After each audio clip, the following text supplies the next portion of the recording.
નગર city C division police સ્ટેશનમાં ખોડિયાર કોલોનીમાં જૂની આરામ કોલોનીમાં જે ચોરીનો ગઈકાલે બનાવ બનેલો છે તેની વિગત એ મુજબ છે કે જે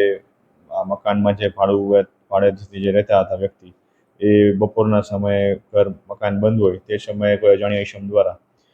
મકાનના પાછળના ભાગે આવેલા દરવાજામાં નીચેના ભાગેથી તોડી અને પાછળનો દરવાજો ખોલી ત્યાંથી ઘરમાં પ્રવેશ કરી અને ઘરમાં અલગ અલગ બેડરૂમમાં અને રૂમમાં રહેલા કબાટોમાંથી સોનાના અલગ અલગ જે દાગીના છે તેની ચોરી કરવામાં આવેલી છે. જે ચોરીમાં આશરે કુલ અલગ અલગ જ્વેલરી મળીને આશરે 24 તોલા સોનું અને જેની કિંમત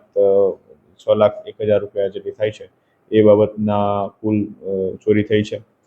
જેની બાબતની ફરિયાદ સિટી સી ડિવિઝન પોલીસ સ્ટેશનમાં BNS 331-3 અને 305 એ મુજબની ફરિયાદ દાખલ કરવામાં આવેલી છે અને અલગ અલગ ટીમો LCB અને સિટી સી ડિવિઝનના સ્ટાફ દ્વારા આ પ્રકારની ઇન્વેસ્ટિગેશન ચાલુ છે.